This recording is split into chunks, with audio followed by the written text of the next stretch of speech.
Hello everyone, welcome to your YouTube channel banking with her. आज मेरा RRB clerk का exam था। 2:45 पे मेरी शिफ्ट थी। आई थिंक फोर्थ शिफ्ट थी ये। और मैं आपके साथ मेरा एनालिसिस शेयर करूँगी जो जैसे भी क्वेश्चन आए थे। मेनली फोकस जो है क्वांट पे रखूँगी क्योंकि रीजनिंग तो ईजी आई थी, मेन बात क्वांट की है।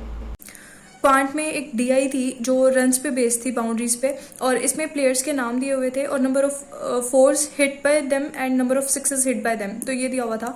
फिर उन्होंने पूछा हुआ था सपोज कि एक ने फोर्स में कितने रन बनाए हैं, या फिर ए और सी के फोर्स का रेशियो बताना था हमें। लाइक 62 × 4 कर देते, फिर 44 × 4 कर देते, तो इनके टोटल रन आ जाते हैं यहाँ से। ऐसे ही 6 का था। फिर ए का एक किसी आउटसाइडर लाइक एफ के साथ भी कुछ कंपैरिजन दिया हुआ था। फिर पूछा हुआ था कि इन पूरे फोर्स में इन सब की एवरेज क्या होगी टोटल। एक था लाइन ग्राफ बेस्ड डीआई थी। इसमें इन्होंने कलर्स दिए हुए थे नीचे और यहाँ पे इन्होंने कुछ डाटा दिया हुआ था, 50-50 के गैप में था और इजी थी ये डीआई भी। और नेक्स्ट थी एक कैसलेट थी। इसमें जो है ए और बी कोई मैन्युफैक्चरर थे, इन्होंने बैलून्स कुछ मैन्युफैक्चर किए, पता नहीं सेल किए थे, मुझे एग्जैक्टली ध्यान नहीं है। बलून था, बॉल था और एक डाटा और था। और ये जो डाटा था ये हमें थोड़ा इनडायरेक्टली दिया हुआ था, तो एक्सट्रैक्ट करना था। इसके अलावा सिंप्लीफिकेशन के थे, 10 से 12 क्वेश्चन थे। और सिंप्लीफिकेशन का ये क्वेश्चन था 1/3 थी, वन जो है अंडर रूट में है, 121 है, फिर डिवाइडेड बाई 11, तो हमें 11 की पावर बतानी थी कितनी होगी। ये क्वेश्चन मेरा फेवरेट था और इसका आंसर आएगा 2.5। नेक्स्ट था मिसिंग सीरीज आई थी, 5 क्वेश्चन थे, मोस्टली जो है डिफरेंस बेस्ड थी, तो ये इजी थी। बट इसमें जो डाटा था ना वो पॉइंट्स में था, लाइक 22.5, 44.4 ऐसे कुछ था, तो उस करके थोड़ा बहुत टाइम इसमें लगा। अर्थमेटिक के 8 से 10 क्वेश्चन आए थे और अर्थमेटिक के जो टॉपिक्स पे कुछ क्वेश्चन को ध्यान है वो मैं आपके साथ शेयर कर रही हूँ। इसमें एक क्वेश्चन था एसआई पे बेस्ड था। इसमें ना रेट और टाइम गिवन था और एसआई गिवन था। हमें पहले प्रिंसिपल फाइंड आउट करना था, उसके बाद उस प्रिंसिपल में कोई अमाउंट ऐड करनी थी और फिर दोबारा रेट और टाइम गिवन था, तो और फिर हमें उस नए वाले प्रिंसिपल पे एसआई फाइंड करना था। सेकेंड था एक पॉपुलेशन इंक्रीज हो रही थी, लाइक 2019 में 25% इंक्रीज हुई, 2020 में 25% डिक्रीज हो गई थी।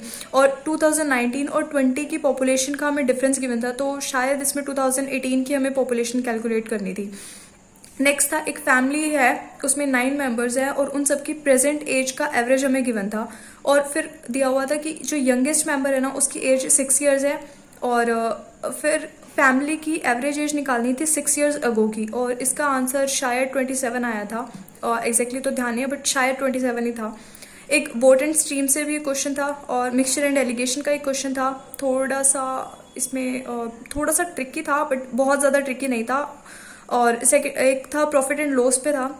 इसमें था जो है मार्क प्राइस जो है 40% अबव था सीपी से, और फिर उसने वो 20% लॉस पे बेचा, एसपी गिवन था शायद, और फिर सीपी कैलकुलेट करना था। और एक चीज़ लास्ट में शायद उन्होंने एसपी ही पूछा था कि अगर इतने % प्रॉफिट पे बेचना है तो एसपी क्या होगा, ऐसा कुछ था। मेंसुरेशन पे एक क्वेश्चन था, इसमें सरकमफ्रेंस गिवन थी और रेडियस निकालनी थी। फिर उस जो एक स्क्वायर है उसकी साइड जो है वो 2 मीटर मोर है रेडियस से, तो उस स्क्वायर का हमें एरिया फाइंड करना था। तो आई थिंक रेडियस इसमें 14 आई थी, 2 ऐड करने के बाद स्क्वायर की साइड हो जाती 16, तो जो स्क्वायर का एरिया था वो 256 था। आई थिंक तो यही आंसर आया था इसका। और एक दो क्वेश्चन और थे, वो मुझे ध्यान नहीं है अभी क्या थे।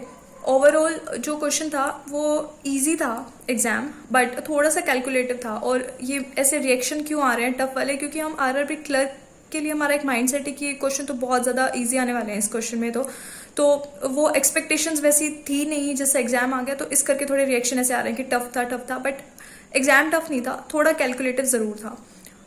और रीजनिंग का तो पूरा सेक्शन ही इजी था, मतलब कोई भी जो है पजल ऐसी नहीं थी जिसमें आप स्टक हो गए कहीं पे भी।